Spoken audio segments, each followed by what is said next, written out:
Hello everyone. Today we are discussing about the new topic of our chapter Development Experience of India, Pakistan and China. So our topic is related with the comparative performance of these three nations, Pakistan, India and China. That comparatively which nation is forward and which economies are backward economies, and what are the reasons, what are the basic areas where they are lagging. So there are four topics according to which we can compare these countries or economies. First one is GDP growth, which we were discussed earlier, only related with the China story. Second thing is structure of growth. Third is demographic profile, and then human development. So according to these four criteria, we can decide that which economy performance is better in comparison to other economies. So the first point is GDP growth.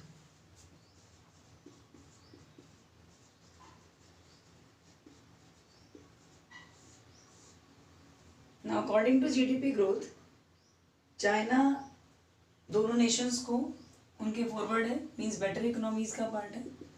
So China की situation जो है around 2014 to 17 in years में थोड़ा down हुई थी. इस downfall का reason हमने डिस्कस किया था, decrease in FDIs, economic crimes, less demand in external market, and with that domestic market demand is also decreased. So these are some reasons according to which Chinese government is battling with the problem of environmental degradation also, and the situations of less demand and high supply. So like this, there are some situations which create or which affect the economy negatively in China. And after that, there is a growth story of India. So from first point we are discussing China की story हम पहले discuss कर चुके थे. So the growth story of India.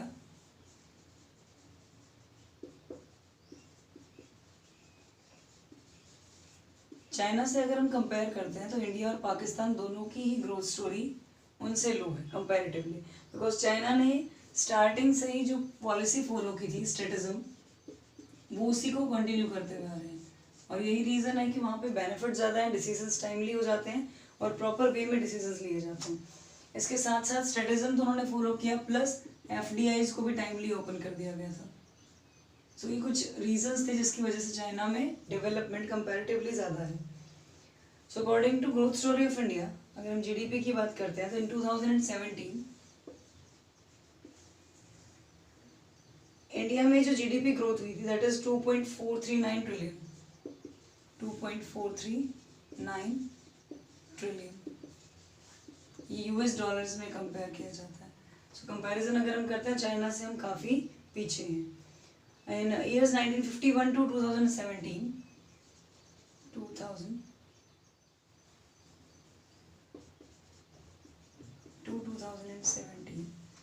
It means after independence till now, अभी तक की अगर हम ग्रोथ देखते हैं तो इंडियन इकोनॉमिक एनुअल ग्रोथ जो कर रही है that is 5.9%.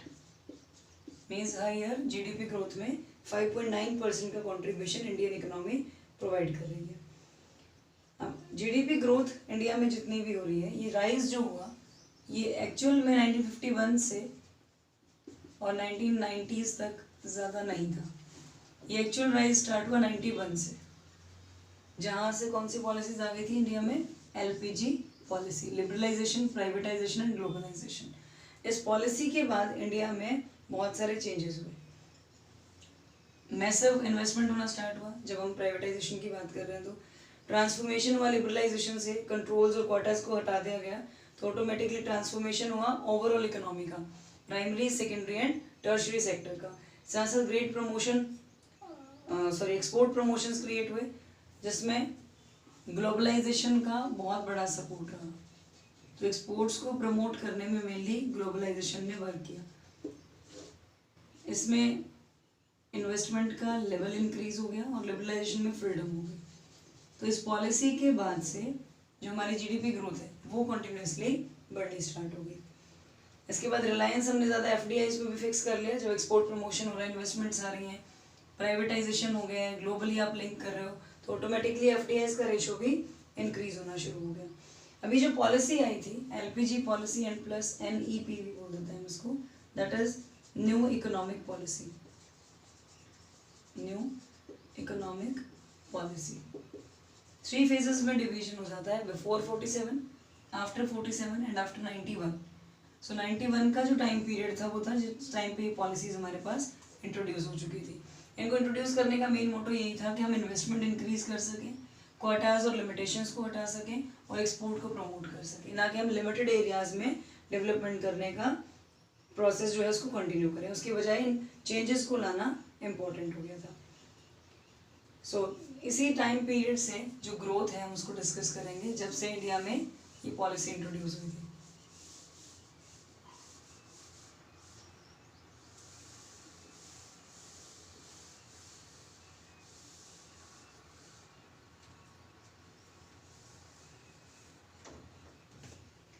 First point is between the time period of 1991 up to 2017. This time is after the policy of 91 introduced, which is known as LPG as well as NEP policy, New Economic Policy. So according to this policy, the time period between 91 to 2017, there is a GDP growth in India which has increased to around 7% per annum. GDP growth increased around 7% per annum. So अभी हमने जो point देखा था उसके according around 5.9% पे हम थे, तो वो जो चेंज आया वो किसकी वजह से आया? एलपीजी पॉलिसीज की वजह से। Second thing, around 1914 GDP growth has taken a significant hit. इस टाइम पे एम्प्लॉयमेंट अपॉर्चुनिटीज बहुत ज़्यादा डिक्रीज हुई, सोशल अनरेस्ट इंक्रीज हुआ। तो 1914 एक ऐसा टाइम पीरियड था इंडिया में जिस टाइम पे इंडियन इकोनॉमी एक बहुत डिप्रेसिव फेज से गुजर रही थी। क्या रीजंस थे कि ये स्लो डाउन जो इंडिया में आया? उसके सेवरल फैक्टर्स थे कि 1914 में प्रॉब्लम्स क्यों क्रिएट हुई। सबसे पहला फैक्टर था rate of inflation, high rate of inflation जो कंटिन्यूअसली कॉमन चीज़ों के प्राइसेस को इंक्रीज कर देता है और पुअर सेक्टर या मिडिल सेक्टर के लिए वो चीज़ें टफ हो जाती हैं। तो सबसे पहला रीज़न था हाई रेट ऑफ इन्फ्लेशन, जिस वजह से इंडियन इकोनॉमी में एक डाउनफॉल हुआ। Second is policy paralysis. Policy paralysis it means policies को प्रिपेयर कर देना बट इम्प्लीमेंट नहीं होना टाइम पे। सो इस तरह के इश्यूज इंडिया में जनरली हैं। यहाँ पे जितने भी पॉलिसी डिसीजंस हैं वो लिए जाते हैं तो इम्प्लीमेंट नहीं होते या फिर डिसीजंस ही डिले हो जाते हैं। तो दोनों ही केसेस में पॉलिसी क्या है? पैरालाइज्ड है, जिनको आप टाइमली यूज ही नहीं करते। इसके बाद गवर्नमेंट और जो भी मार्केट ऑपरेशंस हुए उन दोनों ही केसेस में स्कैम्स और स्कैंडल्स का होना। स्कैम्स एंड स्कैंडल्स कॉन्टिन्यूसली इस तरह के इश्यूज का इंक्रीज होते जाना। Last one is drought of FDI, जो सबसे मेन एरिया है जहाँ से मनी जनरेट होती है जिससे आप इंडस्ट्रीज को और कंपनीज को सेटअप करते हो। तो एफडीआई जो है वो इंडिया में बहुत कम थी। सो कुछ रीजंस थे, जैसे चाइना में रीजंस क्या थे? कैंपेन्स भी हुए फिर भी प्रॉब्लम्स क्यों क्रिएट हुई? क्राइम्स की वजह से। उसके बाद डोमेस्टिक डिमांड का कम हो जाना, इंटरनल डिमांड का कम होना, या एक्सटर्नली एक्सपोर्ट प्रमोशंस जो थे वो डिक्रीज हो जाना। सेम वे में इंडिया में प्रॉब्लम्स क्या थी? High rate of inflation, policy paralysis, scams and scandals and last one is drought of FDI.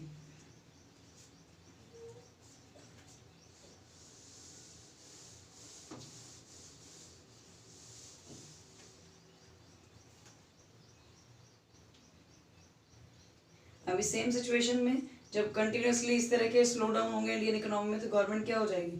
एक फॉल स्टेटस पे आ जाएगी जहाँ पे कंटिन्यूसली आपकी ग्रोथ डिक्रीज होगी। तो ये जो चेंज है सेंटर में, ये एक्सपेक्ट किया गया कि इसको प्रोसेस ऑफ ग्रोथ में कन्वर्ट करना इंपॉर्टेंट है। इसीलिए इस ग्लोबल स्लो डाउन और रिकरिंग जो ड्रॉट्स थे उस टाइम पीरियड में फार्मिंग सेक्टर में, ये सीरियस थ्रेट में कन्वर्ट हो गए थे इंडियन इकोनॉमी के डेवलपमेंट के लिए। ये हमारे लिए एक सीरियस थ्रेट बन चुका था, यह एक चैलेंज जिसे कवर अप करना बहुत ही टफ था। कंपैरेटिवली जो स्टोरीज हमने देखी उसके अकॉर्डिंग चाइना इंडिया को लीड कर रहा है कि जीडीपी ग्रोथ जो है चाइना में ज़्यादा in comparison to India. Last point is growth story of Pakistan. Growth story of Pakistan according to GDP growth. So according to GDP in 2017 जितना अभी तक हमने डिस्कस किया उसके अकॉर्डिंग फर्स्ट आपके पास चाइना की ग्रोथ स्टोरी है, देन इंडिया, रैंकिंग भी यही वे में होगी, third one is Pakistan. So according to 2017 around 271.1 billion, अभी तक हम जो पॉइंट्स पढ़े ट्रिलियन में थे बिलियन में कन्वर्ट हो गया। यूएस डॉलर्स के अकॉर्डिंग पाकिस्तान की इकोनॉमी जो है वो अराउंड 4.14 पर एनम के बेसिस पे इंक्रीज हो रही थी, ये भी यूएस डॉलर्स में ही है। सो कंपैरेटिवली ऑटोमेटिकली हमने देखा ना यहाँ पे जीडीपी ग्रोथ का रेशो बहुत डिक्रीज हो गया और ये पाकिस्तान में सबसे लो है। 1960s से लेकर और 2017 तक सेम परसेंटेज में जीडीपी ग्रोथ यहाँ पे कैलकुलेट की गई, इसे देखा गया। Next thing is Pakistan achieved a breakthrough in GDP growth in the mid 80s। सबसे ज़्यादा वो टाइम पीरियड था जब इस तरह की चीज़ें वहाँ पे इंक्रीज हुई थी। जीडीपी ग्रोथ जब हुई तो जनरली वो टाइम था मिड 80s का, जब पाकिस्तान ने ग्रोथ पीरियड को देखा। इट मीन्स जीडीपी कंटिन्यूसली वहाँ पे उस टाइम पे इम्प्रूव हुई। इस फेज में बेनिफिट क्यों मिला, ये कॉन्सिक्वेंस था कि इकोनॉमिक रिफॉर्म्स किए गए थे पाकिस्तान में। इकोनॉमिक रिफॉर्म्स मीन्स कि इकोनॉमिकली जो बैकवर्डनेस आ रही है उनको चेंज करने के लिए कुछ स्टेप्स लिए जाएं। जिन इकोनॉमिक रिफॉर्म्स में सबसे पहले स्टेप की वजह से एफडीआईज इंक्रीज हो गई, मीन्स डिफरेंट नेशंस ने पाकिस्तान में इन्वेस्टमेंट करना स्टार्ट किया। देन प्राइवेटाइजेशन, तो एफडीआईज के साथ साथ प्राइवेट सेक्टर का इन्वॉल्वमेंट भी इंक्रीज हो गया। यही रीज़न था कि मिड 80s में पाकिस्तान ने एक ऐसा फेज देखा जहाँ पे जीडीपी ग्रोथ कॉन्टिन्यूसली वहाँ पे होती जा रही थी, वो इंक्रीज हो रही थी। अब इकोनॉमिक रिफॉर्म्स जो पाकिस्तान में हुए वो जनरली इंडिया से सिमिलर। पाकिस्तान में रिफॉर्म्स की 2008 में, उस टाइम पीरियड में जो स्टार्टिंग का रेशो था वो बहुत ज़्यादा बेटर नहीं था। सबसे फर्स्ट रीज़न इसका था पाकिस्तान में टेररिज्म की इतनी ज़्यादा ग्रिप वहाँ पे थी कि उन एरियाज़ में ज़्यादातर लोगों का कॉन्फिडेंस ही नहीं था, ना डोमेस्टिक लेवल पे ना फॉरेन इन्वेस्टर्स का, कि वो ज़्यादा इन्वेस्ट करें। सो इसलिए जीडीपी ग्रोथ जो थी वहाँ पे सीवियरली हिट हुई उस टाइम पे, बहुत ज़्यादा पीछे चले गए वो लोग, डेवलपमेंट नहीं कर पाए। Second thing, corruption and political instability.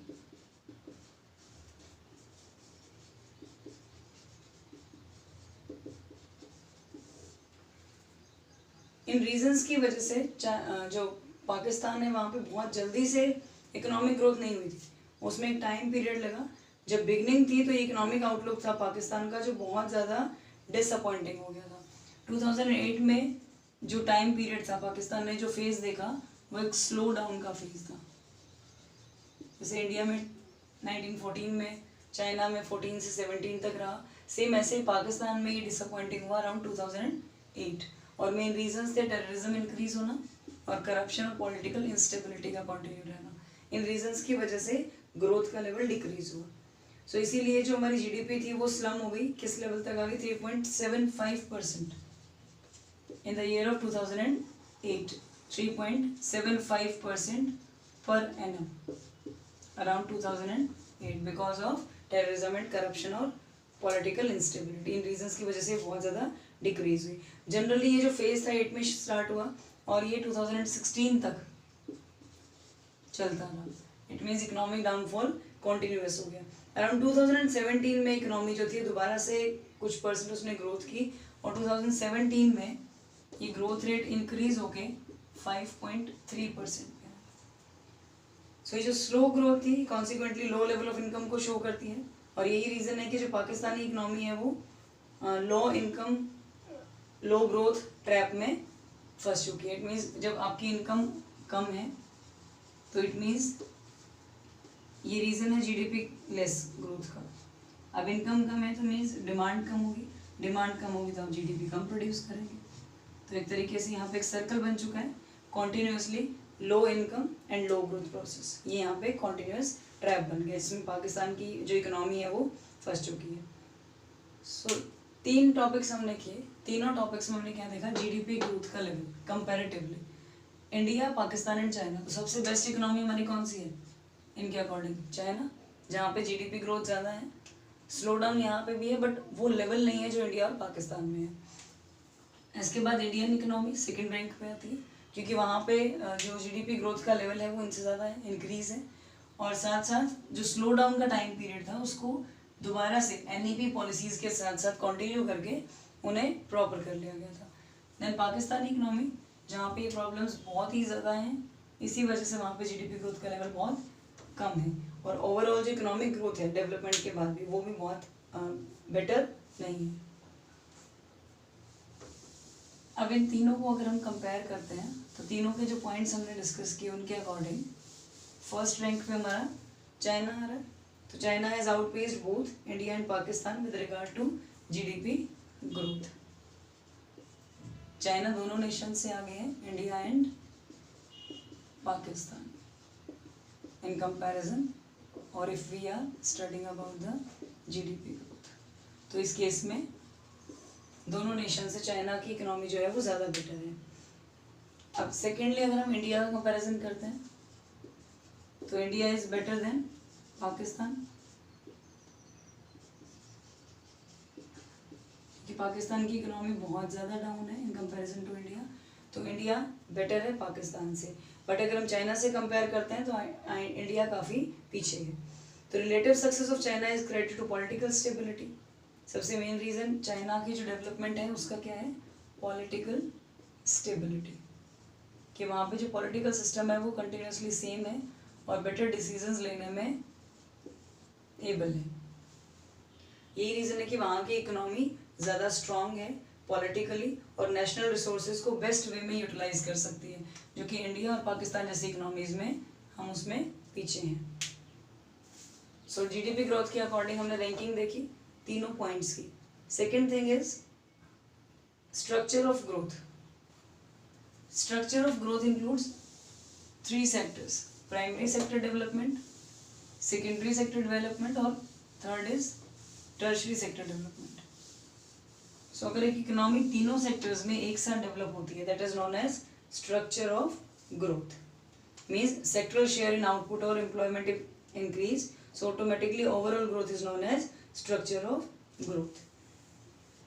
तो अगर हम ग्रोथ प्रोसेस की बात करते हैं तो ग्रोथ प्रोसेस जो है वो हमेशा क्या क्रिएट करता है, वो एक शिफ्ट क्रिएट करता है।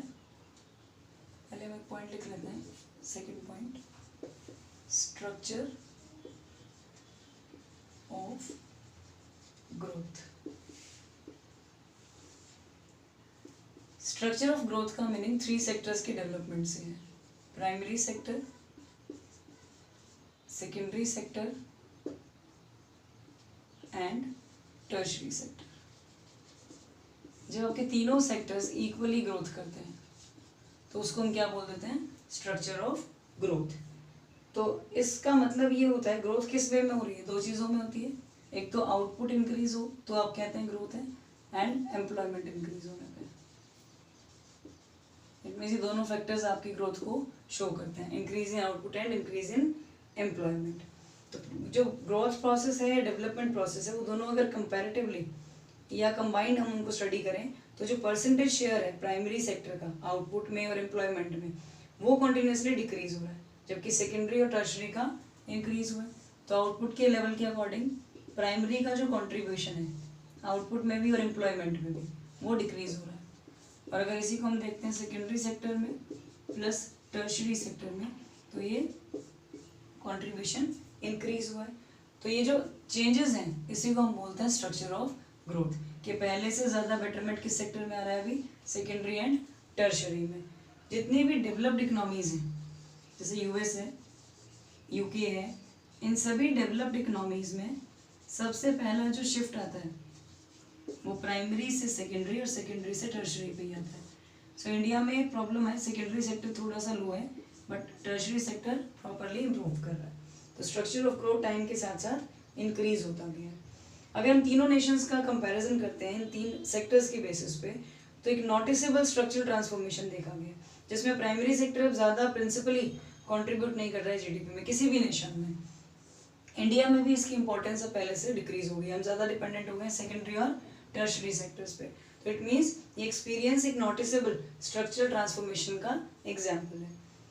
स्ट्रक्चरल कंट्रीब्यूशन ऑफ जीडीपी के अकॉर्डिंग इकोनॉमीज जो है इंडिया और पाकिस्तान की, वो ज़्यादा रिलाई कर रही है टर्शरी सेक्टर पे, बट चाइना की इकोनॉमी ज़्यादा डिपेंडेंट है सेकेंडरी सेक्टर पे। डेवलप्ड इकोनॉमीज प्राइमरी से जाएंगी सेकेंडरी पर, सेकेंडरी से टर्शरी पे। इंडिया ने डायरेक्ट एक जंप किया है प्राइमरी से टर्शरी पे। इट मीन्स अगर हम चाइनीज़ इकोनॉमी की बात करते हैं तो वो ज़्यादा डिपेंड हो रहा है सेकेंडरी सेक्टर पे, और अगर हम इंडिया और पाकिस्तान की बात करते हैं तो वो डिपेंडेंट हो गए हैं प्राइमरी के बाद टर्शरी सेक्टर पे। मीन्स वहाँ पे एक जंप है। अब चाइनीज़ इकोनॉमी जो है वो ज़्यादा डेवलप्ड कंट्रीज का पार्ट क्यों है, उसका क्या रीज़न है? Because of the proper shift. अगर हम एक्सपीरियंस देखते हैं चाइना का, तो बहुत सारी डेवलप्ड जो दूसरी नेशंस हैं उन्हीं के जैसा है, क्योंकि जितने भी डेवलप्ड नेशंस हैं वो सभी यही शिफ्ट कर रहे हैं। जो भी डेवलप्ड इकोनॉमीज़ हैं उन सभी में आप प्राइमरी सेक्टर से सेकेंडरी पे और सेकेंडरी से टर्शरी पे शिफ्ट करते हो। तो सेम वे में चाइना भी स्टेप बाय स्टेप कंटिन्यू कर रहा है, और यही रीज़न है कि एक्सपीरियंस वाइज उनकी इकोनॉमी ज़्यादा बेटर है। Now second thing is historical experience of the developed countries show that in terms of percentage share in GDP it was first the secondary sector and later the tertiary sector, and experience of India and China is different. India and China both are developing nations, or we can say developing economies. So if we compare developed economies like China with developing economies like India and Pakistan, so there is a shift from primary sector to tertiary sector, and the proper growth of secondary sector is missing. So यही reason है जिस वजह से industrial expansion India और पाकिस्तान में कम है in comparison to China. Expansion of service sector in India and Pakistan is owing to the faster integration of these economies with the global economies. जबकि अगर हम टर्शरी सेक्टर की बात करते हैं तो ये दोनों इकोनॉमीज ज़्यादा प्रॉपरली इंटरलिंक्ड हैं ओवरऑल इंडिया डिफरेंट नेशंस के साथ. तो चाइना सक्सीड क्यों कर रहा है? बिकॉज इंडस्ट्रियल सेक्टर पर रिलायंस है, इंडिया और पाकिस्तान का डिक्रीज हुआ है उसमें. दूसरा GLF, the campaign which is launched in China in 1958, that is basically focused on the widespread industrialization in the country, which encouraging the people to set up their household industries in their backyards. तो basically China जो है overall structure पे ही dependent रहा है starting से, और यही reason है कि अगर हम ग्रोथ की बात करते हैं तो स्ट्रक्चर वाइज चाइनीज ग्रोथ ज़्यादा है in comparison to Indian and Pakistan. Next thing is in terms of employment. अभी तो हमने जो देखा वो पॉइंट आपका रिलेट करता है आउटपुट से. Next thing is employment. अब जब हम शिफ्ट कर रहे हैं प्राइमरी से सेकेंडरी और सेकेंडरी से टर्शरी, तो ये ज़्यादा इम्पोर्टेंट नहीं है कि हम डिफाइन करें सेपरेटली कौन से नेशन में एम्प्लॉयमेंट का रेशियो ज़्यादा है. बट अगर हम इंडिया की बात करते हैं तो प्राइमरी एक्टिविटीज़ में यहाँ के लोग ज़्यादा इंगेज हैं और सेकेंडरी सेक्टर्स में कम इंगेज हैं. जबकि चाइना जैसी इकोनॉमीज जहाँ पे एम्प्लॉयमेंट इंक्रीज हो रहा है because secondary sector mainly focus किया जा रहा है. और दूसरी दोनों economies India and China Pakistan, इन दोनों ही इकोनॉमीज में एम्प्लॉयमेंट का level in comparison to China कम है बिकॉज यहाँ पे प्राइमरी से डायरेक्टली टर्शरी पे शिफ्ट हुआ है. तो इट मीन्स बेसिकली अगर हमें इम्प्रूवमेंट करने हैं, सेक्टर को डेवलप करना है, तो ज़्यादा इम्पोर्टेंट क्या है कि इंडस्ट्रीज़ को फोकस किया जाए और उनको नंबर ऑफ इंडस्ट्रीज़ को इंक्रीज करने के लिए वर्क किया जाए. सो ऑटोमेटिकली जो डेवलपमेंट है वो क्रिएट हो जाएगा. अगर हम एग्रीकल्चर से बाहर बात करते हैं तो आउटपुट को इंक्रीज करने के लिए, प्रोडक्टिविटी को इंक्रीज करने के लिए न्यू टेक्नोलॉजीज़ को यूज़ कर सकते हैं. बट न्यू टेक्नोलॉजीज़ यूज़ करने के साथ साथ क्या हो जाएगा, एम्प्लॉयमेंट की रेशो कम हो जाएगी. तो इट मीन्स हमेशा अगर आप टेक्निक को डेवलप करते रहोगे तो आप क्या करो, नंबर ऑफ लेबर को डिक्रीज कर रहे हो। सो इसीलिए एम्प्लॉयमेंट जनरेट करने पे भी फोकस्ड रहना इम्पॉर्टेंट है। ओवरऑल जो स्टोरी है उसके अकॉर्डिंग क्या क्लियर होता है, स्ट्रक्चर ऑफ ग्रोथ के अकॉर्डिंग भी चाइना हमसे बेटर है। रीज़न सिंपल सा है कि चाइनीज़ इकोनॉमी ने टाइमली एक शिफ्ट कर लिया था प्राइमरी से सेकेंडरी पर, सेकेंडरी से टर्शरी सेक्टर पे। सो ऑटोमेटिकली सारे सेक्टर्स वहाँ पे डेवलप होते चले गए और यही रीज़न है कि स्ट्रक्चरल ग्रोथ में सबसे main structural transformation Chinese economy का है। Now according to third point which is demographic profile.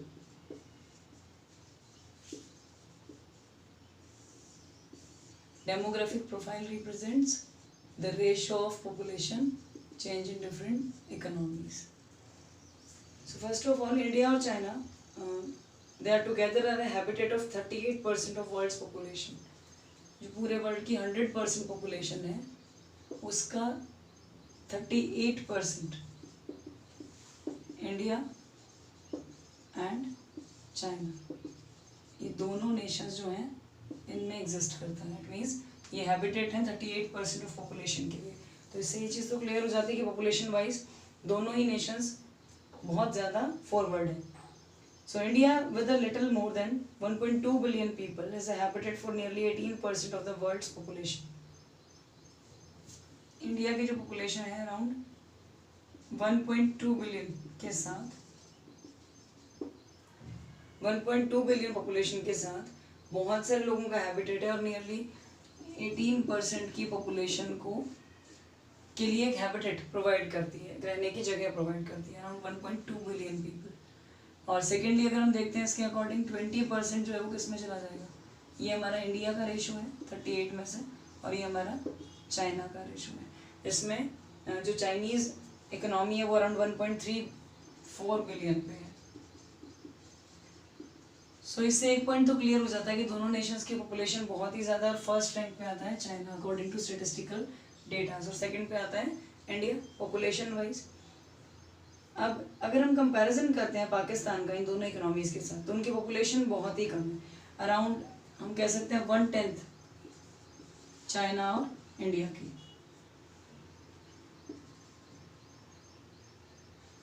China और इंडिया के कंपैरिजन में पाकिस्तान की जो पॉपुलेशन है वो 1/10 है। सो इट मीन्स एक स्मॉल कंट्री है, पॉपुलेशन वाइज ज़्यादा स्प्रेडेड नहीं है।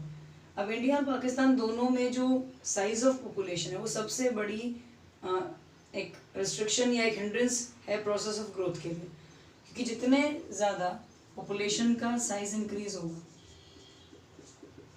पॉपुलेशन के साइज के इंक्रीज होने के साथ साथ मेंटेनेंस कॉस्ट इंक्रीज हो जाएगी। मेंटेनेंस कॉस्ट इंक्रीज हो जाएगी, जो इंडिया और पाकिस्तान दोनों ही नेशंस में बहुत ज़्यादा है, क्योंकि जितने ज़्यादा लोग आपके ऊपर डिपेंडेंट हैं या आपकी इकोनॉमी की पॉपुलेशन इंक्रीज कर रहे हैं उतना ही ज़्यादा डिफरेंट पॉलिसीज़ बनाने का आपके ऊपर प्रेशर होगा। इट मीन्स एक तरीके से ग्रोथ प्रोसेस स्लो हो गया। तो ये सबसे बड़ी एक बाउंडेशन है जिसकी वजह से हम प्रॉपर ग्रोथ नहीं कर पा रहे हैं। अगर यही सब लोगों की पॉपुलेशन लिमिटेड हो तो यही जो मेंटेनेंस कॉस्ट है इसको हम कहाँ यूज़ कर सकते हैं, इन्वेस्टमेंट में। तो ये इन्वेस्टमेंट हमारी यहाँ कन्वर्ट हो जाती है लोगों के स्टैंडर्ड ऑफ लिविंग को, एग्जिस्टिंग जो लोग हैं उस एग्जिस्टिंग स्टैंडर्ड ऑफ लिविंग को मेंटेन करने पे ही खर्चा किया जाता है। इसी वजह से हम दोनों नेशंस की ग्रोथ को कम कर पा रहे हैं। सो जितना ज़्यादा मेंटेनेंस ग्रोथ है उतना ही लो डेवलपमेंट इन्वेस्टमेंट होगा। So accordingly pace of growth कैसा हो जाएगा उस पर डिपेंड करेगा और वो स्लो हो जाएगा। सो दो बेसिक डेमोग्राफिक पैरामीटर्स हैं जो इसके बेसिस पे हम डिस्कस कर सकते हैं।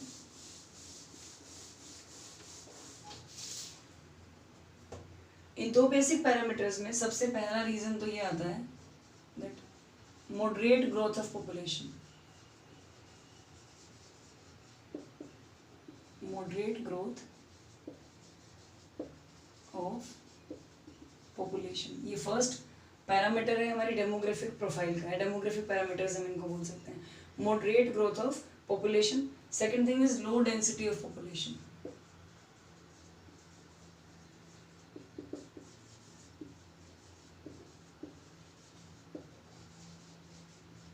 मॉडरेट ग्रोथ का मीनिंग तो हो गया कि पॉपुलेशन ही कम होनी चाहिए या एक लेवल पे मैनेज होनी चाहिए, और low density means kilometre wise जितने लोग रहते हैं उनका प्रपोर्शन कम हो जाना चाहिए, मीन्स डिक्रीज होना चाहिए।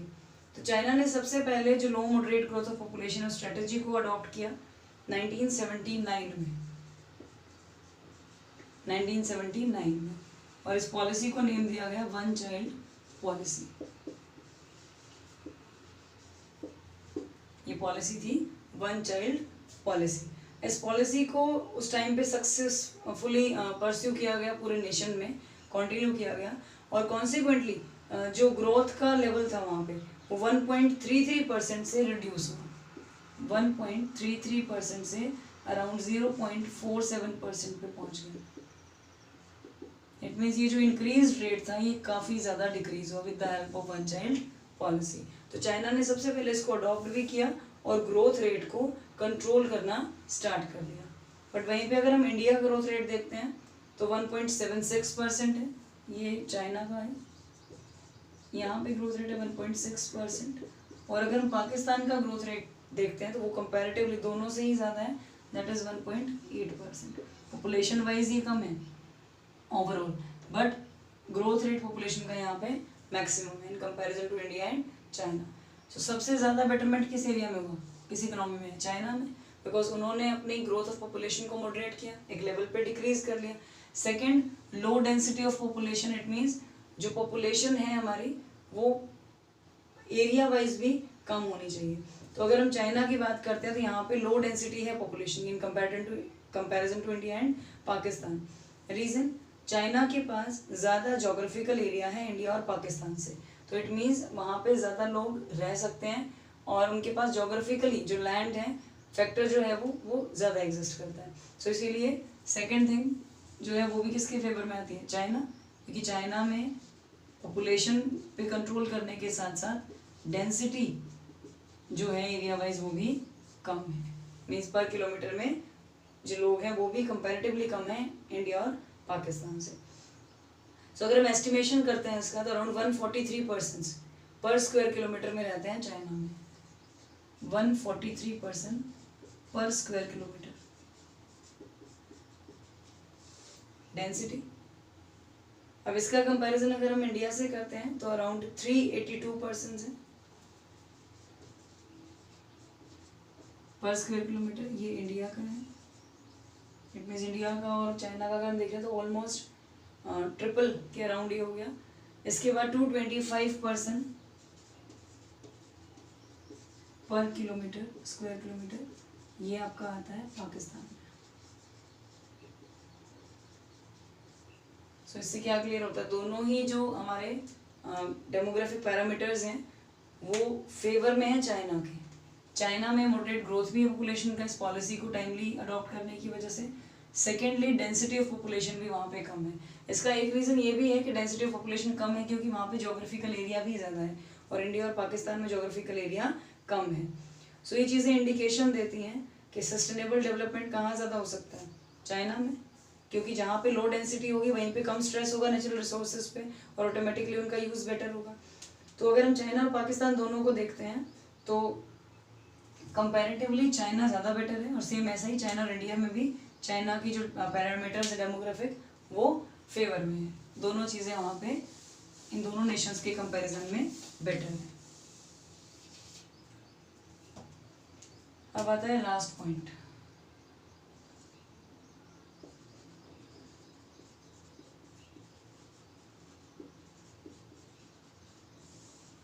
चाइना एंड पाकिस्तान जो दोनों ही ऐसे नेशंस हैं जहाँ पे अर्बनाइजेशन ज़्यादा है इन कंपैरिजन टू इंडिया।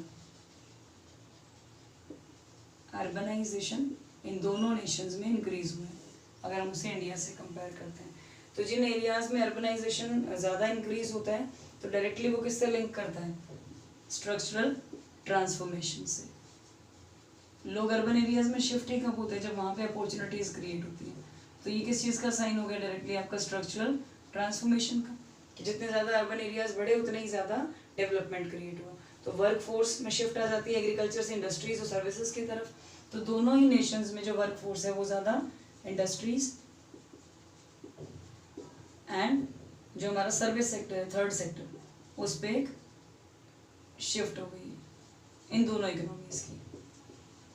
क्योंकि जब अर्बनाइजेशन है, इट मीन्स आप एग्रीकल्चर सेक्टर से किस तरफ जा रहे हो, इंडस्ट्रीज और जो हमारी सर्विसेज हैं उस सेक्टर की तरफ। तो इसमें अगर हम कंपैरिजन करते हैं तो चाइना और पाकिस्तान दोनों ने सक्सीड किया है इंडिया को अपॉर्चुनिटीज, जॉब अपॉर्चुनिटीज क्रिएट करने में एग्रीकल्चर से सेपरेट, मीन्स अलग एक दूसरे सेक्टर्स में। लास्ट पॉइंट है हमारा सेक्स रेशो, जिसमें बायसनेस है तीनों कंट्रीज में। अगर हम इसका एस्टिमेशन करते हैं तो चाइना में 940 ऑन 1000, देन इंडिया में आ गए 950 ऑन 1000, और लास्ट पॉइंट हमारा है 952 ऑन 1000। ये आपका है China, sorry India, then China, last one is Pakistan. तो इस सेक्स रेशो में भी यहाँ पे बहुत ज़्यादा डिस्क्रिमिनेशन है इंडिया, पाकिस्तान और चाइना में। ये नंबर है फीमेल्स का पर 1000 ऑफ मेल्स पॉपुलेशन का पार्ट है। सो सेक्स रेशो जितना कम होगा उतना ही सोशल बैकवर्डनेस बढ़ेगी। जनरली इसका रीज़न है फीमेल फॉर्टिसाइड, जब सन को प्रेफरेंस देने की वजह से हम लोग ज़्यादा अबॉर्शंस को फोकस कर लेते हैं गर्ल चाइल्ड पे, और ये प्रिंसिपल कॉज है कि लो सेक्स रेशो जो है हर नेशन में अभी प्रेजेंटली भी सर्वाइव कर रहा है, जो कि डिस्पैरिटीज़ का सबसे बड़ा रीज़न है।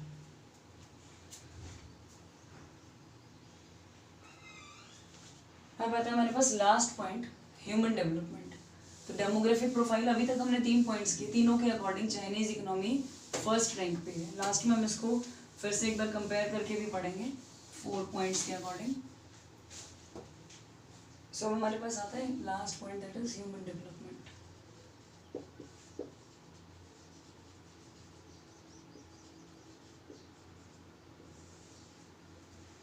ह्यूमन डेवलपमेंट के कुछ क्राइटेरियाज हैं, कुछ इंडिकेटर्स हैं जो इसे इंडिकेट करते हैं। फर्स्ट है लाइफ एक्सपेक्टेंसी।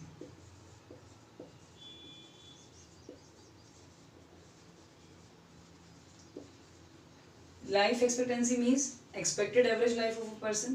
तो इट मीन्स अगर ये हाइयर होगी तो ये बेटर होगी, हाइयर द बेटर।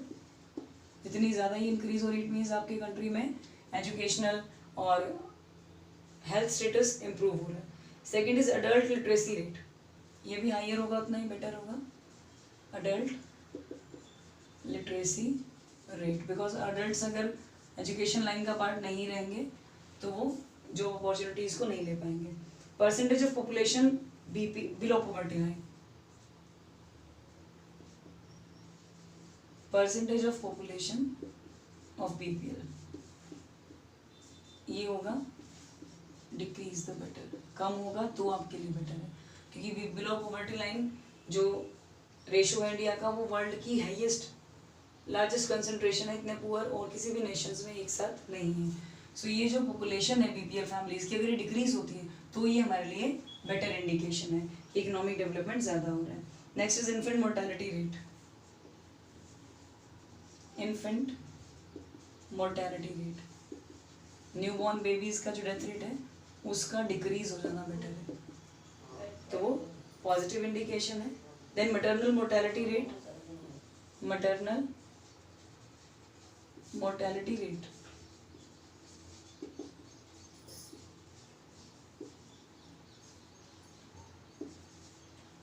डिलीवरी के टाइम पे मदर्स की जो डेथ रेट है उसका डिक्रीज हो जाना, तो ये भी डिक्रीज होगा तो हमारे लिए बेटर है।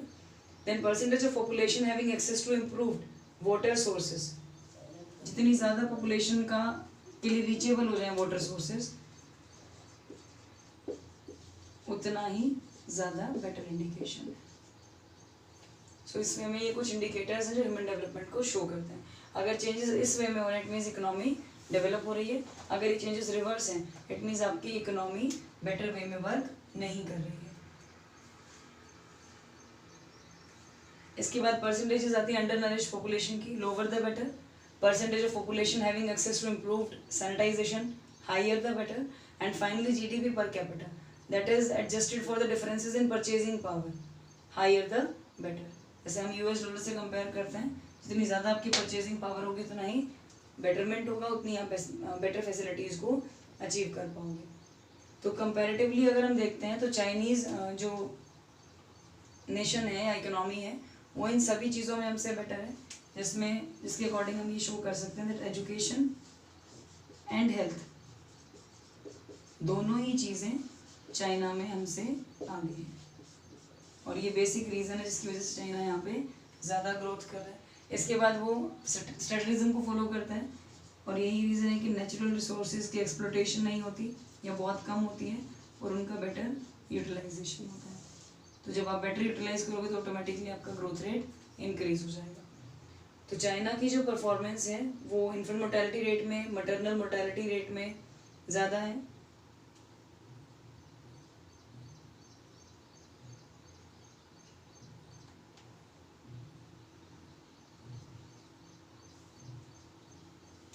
अगर हम इसका कंपैरिजन करते हैं डिफरेंट रेट्स का चाइनीज़ इकोनॉमी और इंडियन इकोनॉमी में,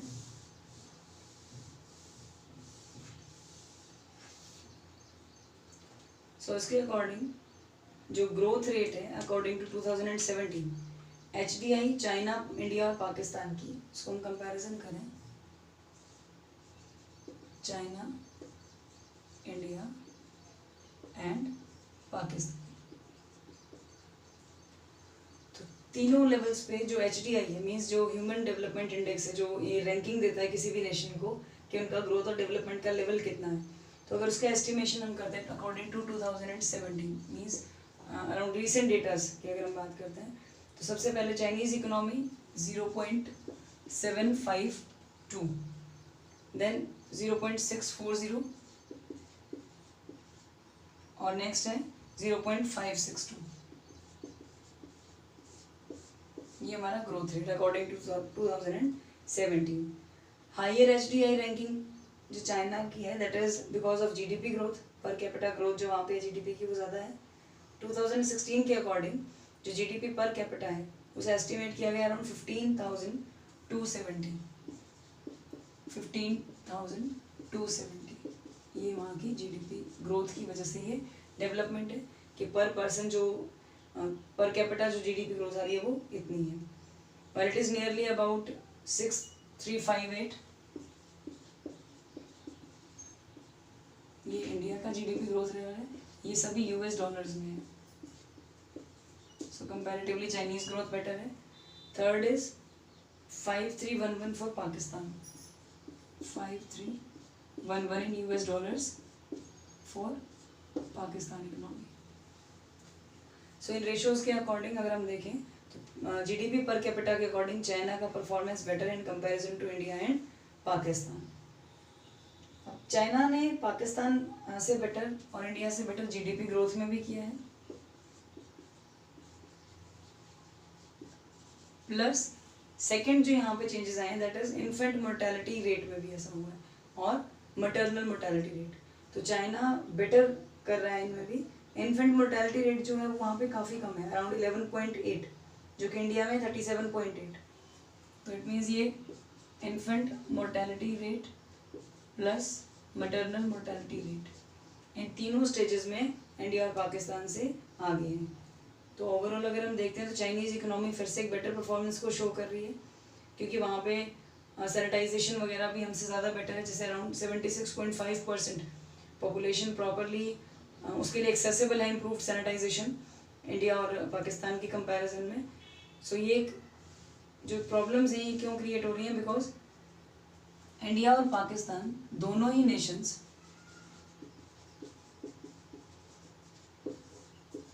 sanitisation plus water resources plus IMR MMR इन सभी रेट्स में पीछे हैं, बिकॉज यहाँ पे डेवलपमेंट कम है। सो कंपैरेटिवली हम क्या बोल सकते हैं कि चाइनीज़ गवर्नमेंट चारों सेक्टर्स में इंडिया और पाकिस्तान से बेटर परफॉर्म करे according to GDP, structure of growth, demographic profile and human development.